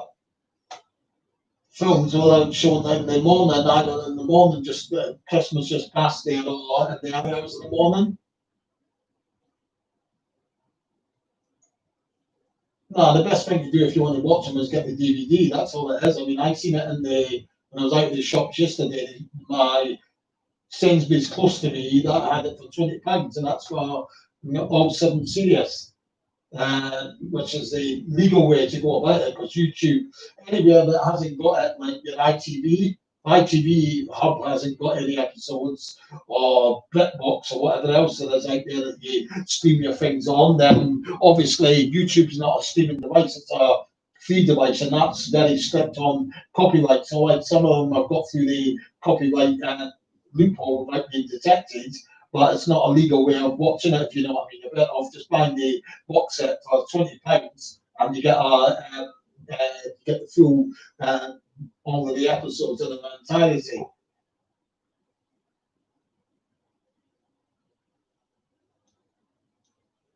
No, I wouldn't say so, really. I mean, people always say that about Bob. I mean, in one of the interviews that I've got,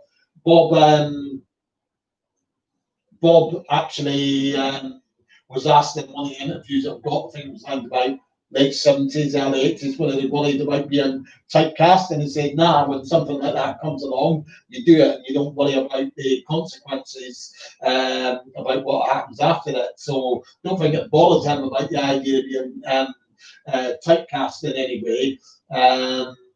A lot of the cast went on. I mean, the reason you didn't see Reg in anything really was, I mean, he was semi-retired anyway by the end of the mid-1970s. Early 1980s, he had more health problems. He had another heart attack, and he had a series of strokes.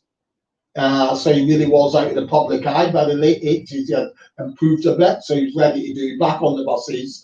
Whereas your likes of Stephen Lewis went on to do lots. He done Last of the Summer Wine more latterly. He done Old Dr. Beeching. He done a whole lot of stuff after on the buses. So didn't bother Stephen Lewis so much. And you like Anna Karen, she was in stuff like EastEnders, Good Night Sweetheart.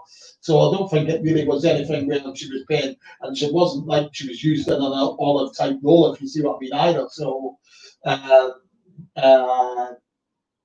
Anna wasn't really bothered with typecasting either. In terms of like the Dollar Share, well, her career was sort of like winding down then anyway in terms of age wise. So I don't really see that typecasting really was all that much of an issue, if I'm being honest about it.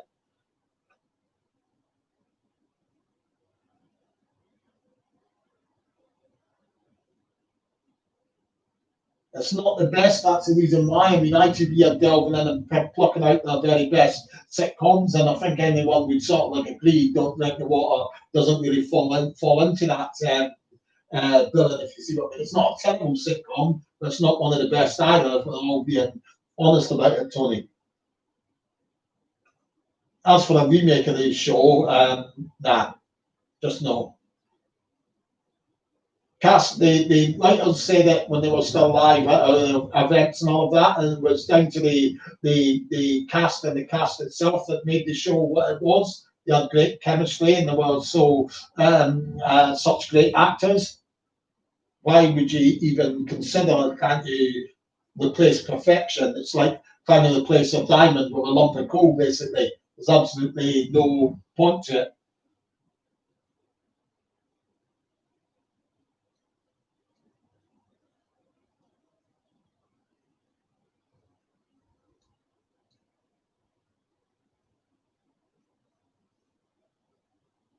So a reboot, certainly wouldn't happen now because the writers were totally adamant that it was either it had to be all of the cast or none of them. So obviously all of them have passed away, bar Anna now. So basically, there's just no way that a remake would be made now. Obviously, the rights still on the buses, copyright and all that is held by the writers' families, which is like Ronnie Wolf's daughters and family of Ronnie Chesney, and they all obviously hold to. They knew how their dads felt about remakes, so that's one thing I don't think you'll ever see getting remade is on the buses. I don't think it should either, really, basically. It's just like saying, would you want a remake of Steptoe and Son or Only Fools and Horses now? Because it's the cast that made it what it was.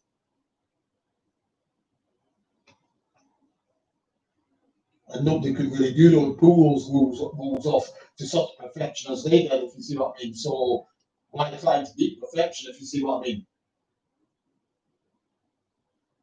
It was in the one local to me, Philip. So I would imagine it's a whole nationwide sort of like price that they've got. I can't see that it'd be any cheaper. It's one near me in Edinburgh, Philip.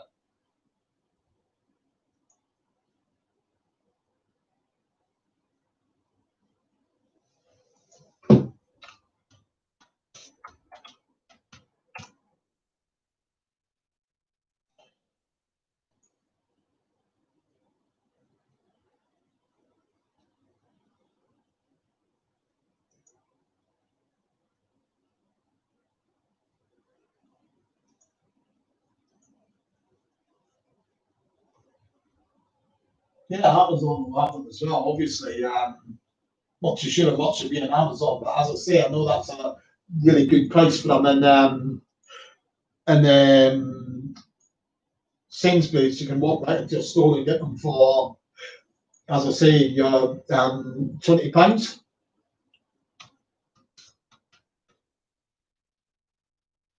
Just Google it now and see it.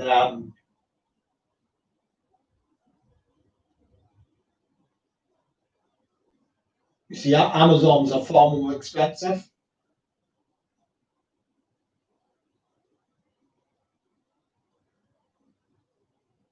Amazon's complete box set is £30. So as I say, Sainsbury's beat them there. So if you're wanting it for £20, then obviously I know that Sainsbury's are selling it at that price.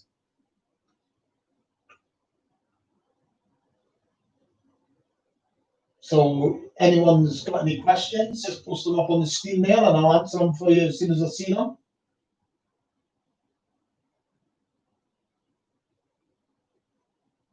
As I say, if you like Hammer, go to Sainsbury's, you get them £10 cheaper anyway. So, and I wouldn't be surprised if there's other places out with of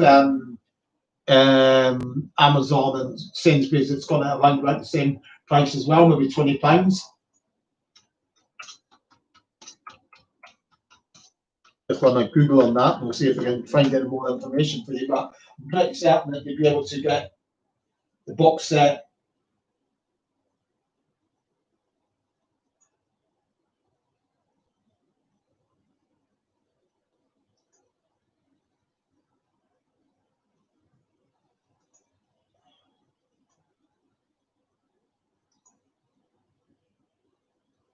Yeah, the £20 is certainly the cheapest place around that you'll find that box set.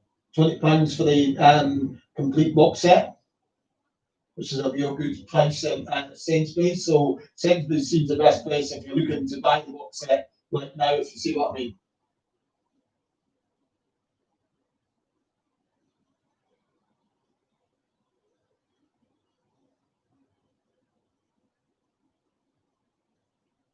Well, it was for some of them, obviously, depending on the time that they filmed that, obviously.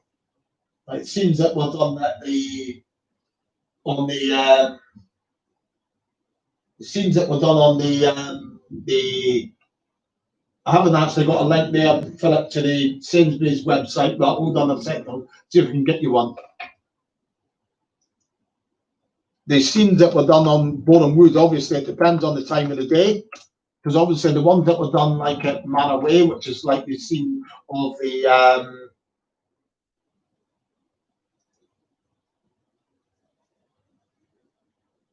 scenes where they do the knicker snatcher scene. There's a lot of kids you see up on the upper in the background and up on the looking out of the flats above the shops. There's a whole crowd of people there. So obviously that was all done at a time when it was when there was maybe early mid morning, maybe a Saturday or something, where you're going to get a lot of people hanging about. And once you're cutting on that are filming there, there's not really a lot you can do. Just get it done as quickly as possible, I suppose. But a lot of the other scenes were like when you see the bike getting towed and all of that. My guess would be that would have been early in the morning when they filmed that, maybe around about maybe 7 o'clock in the morning. And the streets were really quiet.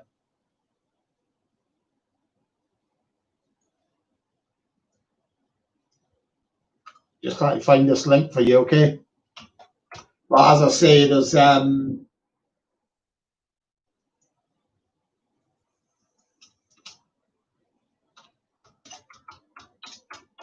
It depended a lot on the time of day that they actually filmed the scenes. A lot of the times they would do it as early in the morning as possible.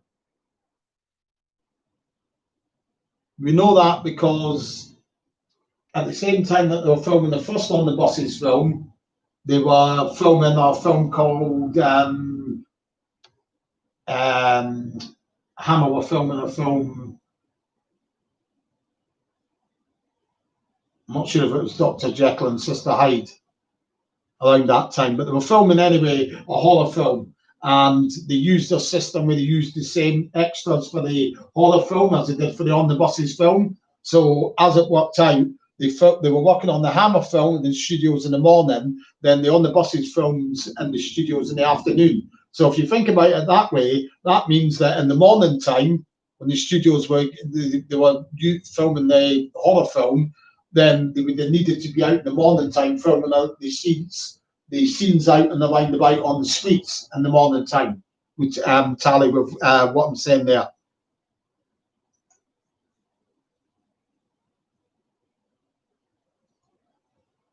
Still trying to find that link for you, okay?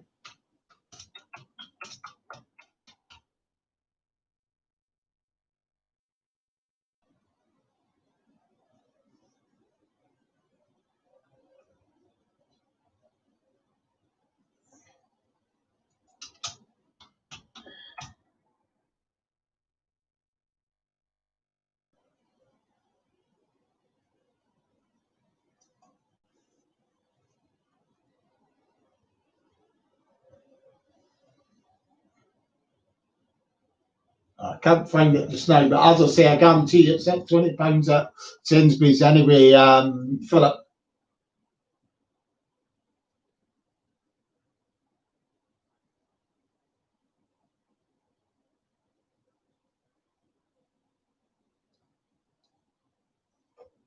Oh, they would have been sort of like handy to have there anyway, because in real life you would have got something like that happening anyway. You would have got the do stuff like that. But those ones there, like those, as you're saying, White Hammer, like the clip you they paid for the toilets and all of that, they were all sort of like your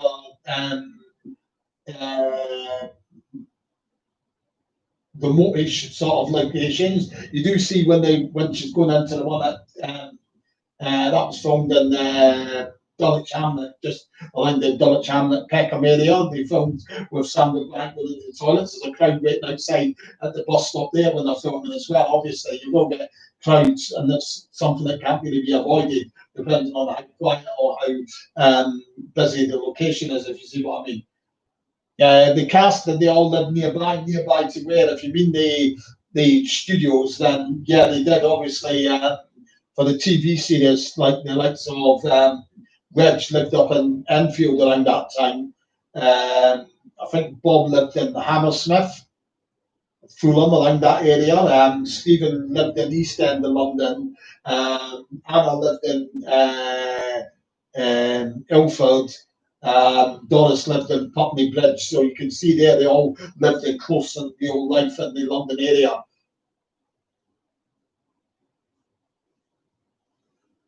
Yeah, you need to look on a certain. I would think you need to go in store to actually have a look, because a lot of the things on the Sainsbury's site tends to be more about the food side of things. So it's hard to find. Not necessarily got another separate website for the other side of things, like as in non-food products, if you see what I mean. But obviously, if you've got a big Sainsbury's near you, because I think the one that I was, it had like it was at number 43 in the charts or something. So if they've got ones where they've got the charts all laid out, and then obviously it's going to be there sitting on the shelf. So we need to be a fairly big size Sainsbury's. Obviously, you won't get it in your Sainsbury's local stores. That'll be more of your big superstore type Sainsbury's.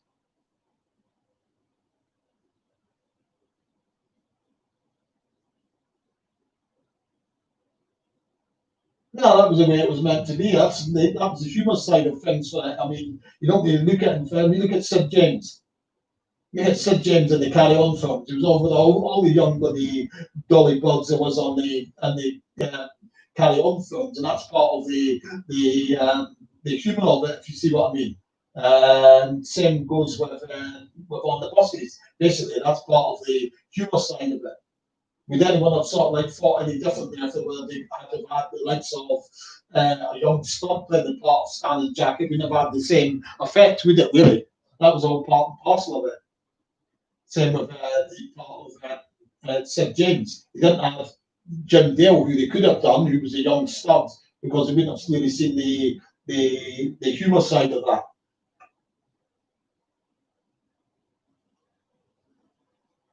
As I say, that was the same with Sid, though. Sid was exactly the same in the Carry On films, and that was sort of like part of the appeal to them, if you see what I mean.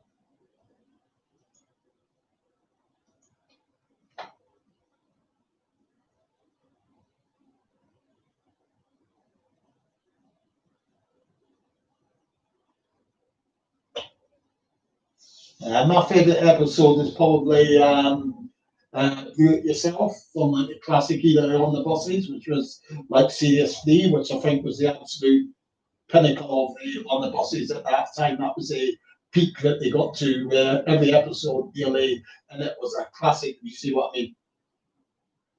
I just love the way that Reg plays the drunk and the way that he's having to hold his breath when he breathalyzes him, when Blake keeps saying, "Oh, hold on a minute, I missed it," and he's having to hold his breath. It's really hilarious.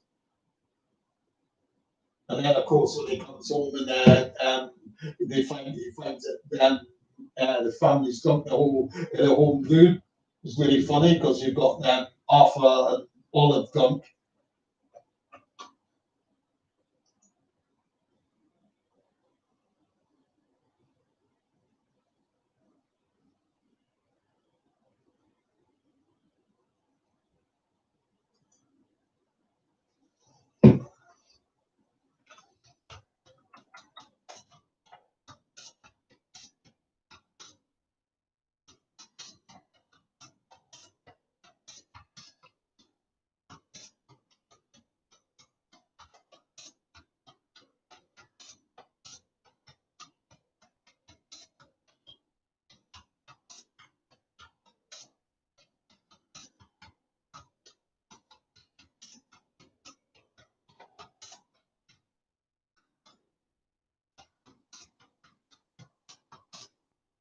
Any more questions?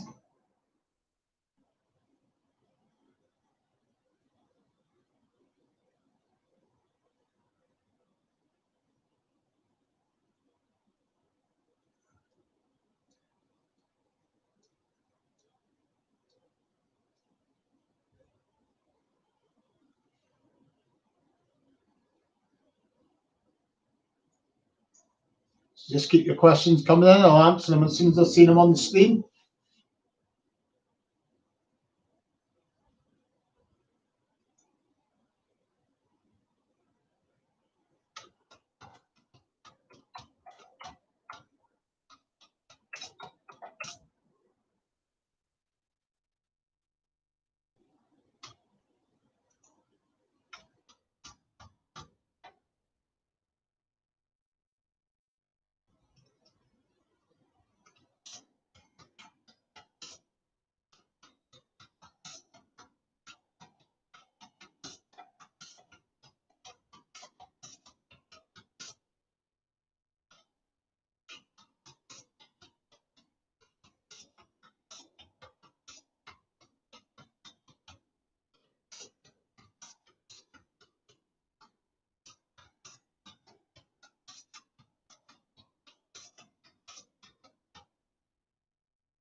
Well, it would have been for that. It would have just been a way of through his obviously through his agent. Would have got on the agent that you had. Would have posted them, put them forward for that role. If you see what I mean.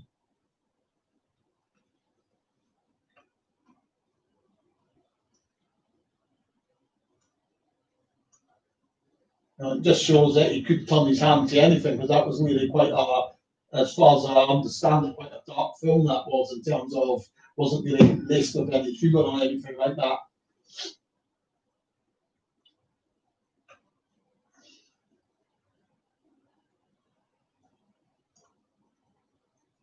Probably what they wanted as well. Well, that's probably the reason why I got the part as well. If you see what I mean.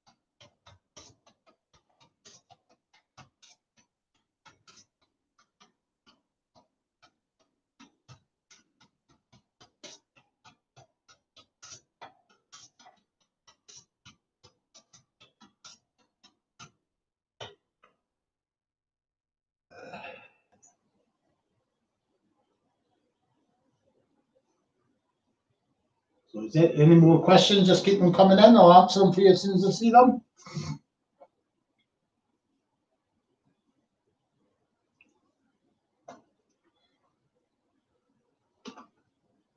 Just post them up on the screen. I'll answer them as soon as I see them there.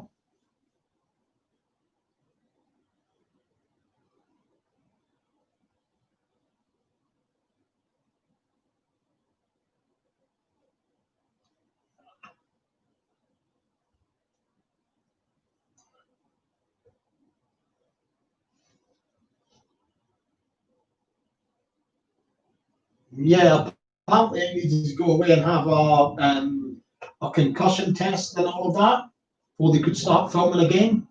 Obviously, and Craig, what they would have wanted them to do, obviously for that scene, to make it look like it was hitting him on the head, would have been for him to put his foot in the doorway so that the impact of the door was on his foot with his head a few inches back from that. But it would have looked, in terms of the camera shot, that it was just the door impacting on, it would have looked to the at first glance like it was impacting on his head, but it was really hitting his foot. But obviously, for that, I would say Stephen didn't put his foot far enough in, and his head took the impact. So it did actually give him a knock, and he had to go away apparently for a concussion test and all of that. Then came back, and obviously you can see the plaster on his forehead, from obviously where it must have left a bit of a mark, if you see what I mean.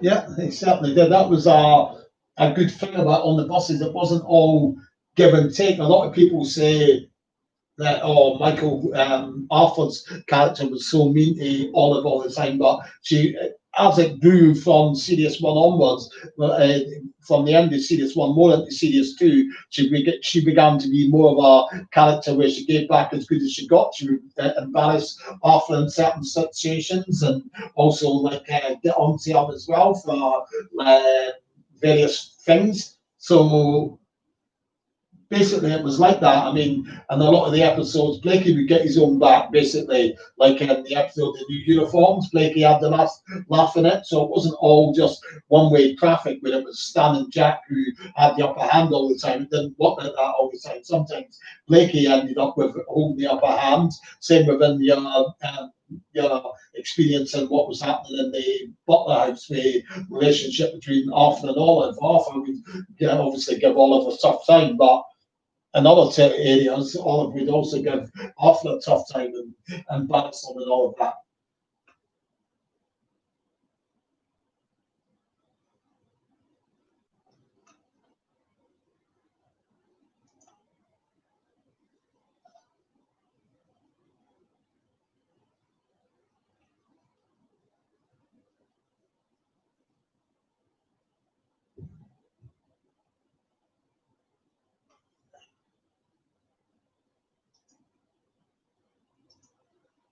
Yeah, that's what it was all about, really. It was the banter of it all, really. That was a big part of it. It was also like based, a lot of the humour was based around conflict.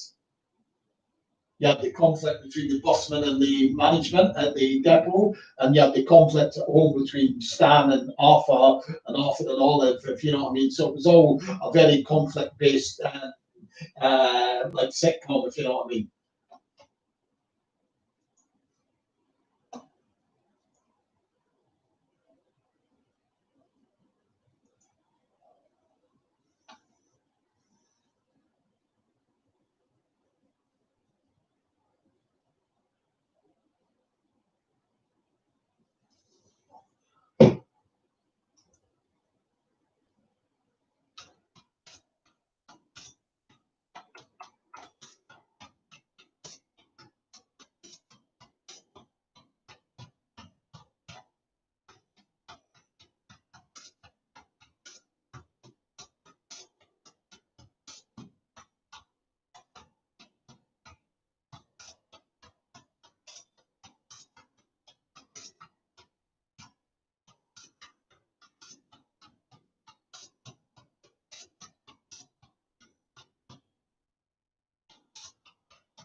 I don't know what you mean by that, White Hammer.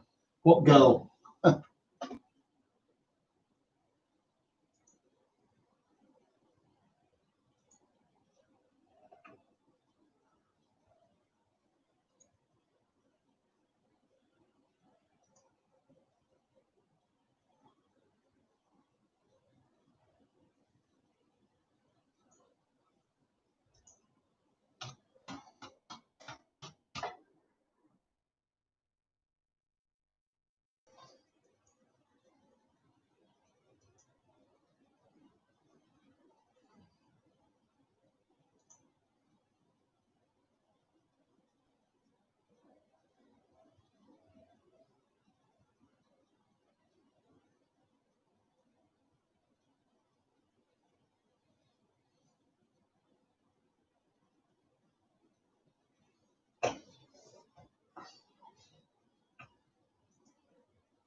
No, no, she. Oh, yeah, I see what you mean. No, no, no, she wasn't Blake's niece in real life. Nah, um, that was played by Madeline Mills. Sadly, she passed away. She had cancer and passed away about maybe 10, maybe 20 years ago now.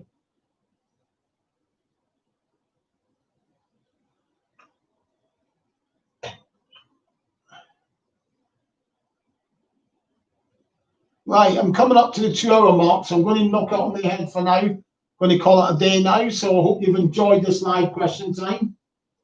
And hopefully I'll do it again sometime in the next few weeks. So get your questions all lined up if you've got really questions you want to know and all of that. Then and I'll answer them as soon as I see them. But I've got to end now. We've got things to do today. So thanks for everyone who's popped in for asking questions. Hope you've enjoyed the question time, and I hope to do it again sometime. Okay.